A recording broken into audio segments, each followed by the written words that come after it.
All right, so let's cross now to our senior reporter, Bulelani Phillip.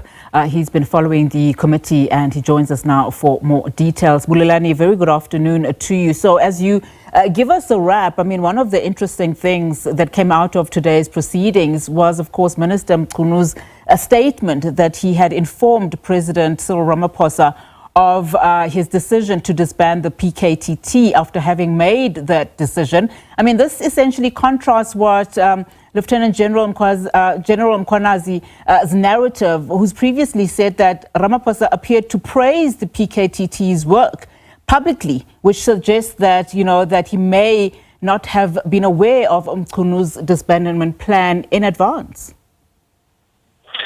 Well, that's an issue that is under debate, and it's probably a fact of dispute that will possibly be explored further when he's being re-examined by the members of parliament. But in the main, Unati, as you've seen before, General Fani Masemula, who's the National Police Commissioner, he did say that he had actually met with the president, and the president had undertaken to actually meet with the police minister, Senzo Mchunu, and they had then later on met, and the police minister did confirm that he met with the president. But the unfortunate thing here, he never actually expressed what was the view of the president. And this is the point that will be explored when the members of parliament come back to re-examine him on Tuesday. But again, in the main, his evidence in chief has actually taken quite a long time, and members of parliament felt that he was long-winded in his responses and evasive at times. And in fact, his evidence in chief was supposed to have been completed today, but given the length of time and answering questions that he has taken, he will be back again on Tuesday morning to actually continue his last lap of giving his evidence in chief. And thereafter, the members of parliament have indicated that they will take over there, and given their unhappiness, they've actually promised him that the right questions will come and the proposal dance. Unati. Yeah, Bulelani, one of the things, of course, that we've been telling our viewers is the recordings, the telephone recordings that were played, and those, of course, are conversations between General Mkhwanazi as well as the Chief of Staff of the Minister, Cedric Nkabinde. Just give us a sense then in terms of why these recordings were essential to the minister's testimony. You also seemed not to quite, be pleased with some of the conversations that were played, saying that it's not quite where he wanted the members of parliament to be taken through. Just give us a sense of how essential that whole part was. Well, the objective of that audio recording, its context is really around the issue of whether did the police minister actually consult the structures of the Political Killings Task Team before he made that decision. Now, you'll recall that the evidence that has been put forward by General Mkhwanazi as well as General Fani Masemula is that the minister did not consult. Hence, they were very apprehensive of actually following through rapidly with his instruction. In fact, they wanted to have an audience with him before they can actually implement that directive.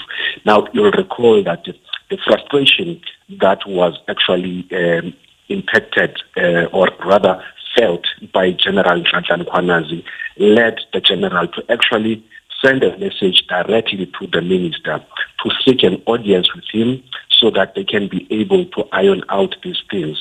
And now the minister acknowledged that SMS.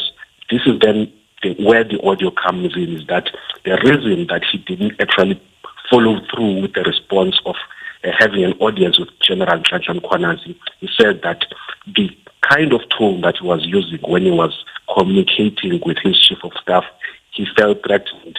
Hence, he felt that he did not want to meet with a person that threatens him. So those are the objectives of playing that audio recording, because the evidence leader did ask why did you acknowledge the SMS, but yet you didn't follow through on your promise to meet with General Mkhwanazi, because he actually wanted to get your audience in order for you to explain the rationale of the disbandment of the Political Killings Task Team.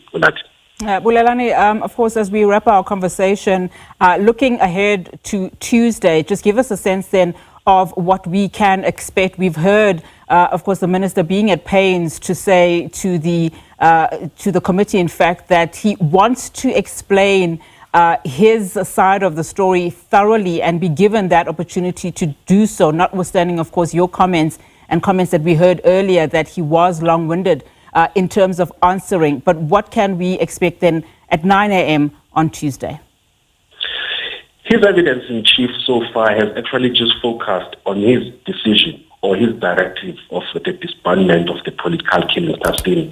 I think the frustration of the members of parliament, they are eager to get into other parts of his evidence in chief, including his relationship with this business fixer, Brown Mkhwanazi, as well as whether does he know, has he ever met this accused person who's a controversial businessman, Mr. Mkhwanazi, because those are the kind of dots that the committee as well as the evidence leader would want to actually put together to check whether did external parties, including Mr. Brown Mkhwanazi as well as Mkhwanazi, play a role in influencing the minister to come to that conclusion that this disbandment process must go into action. And given the timing of the directive on New Year's Eve, there's quite a lot of suspicion as to why did that directive happen during that time when he knew very well that the National Police Commissioner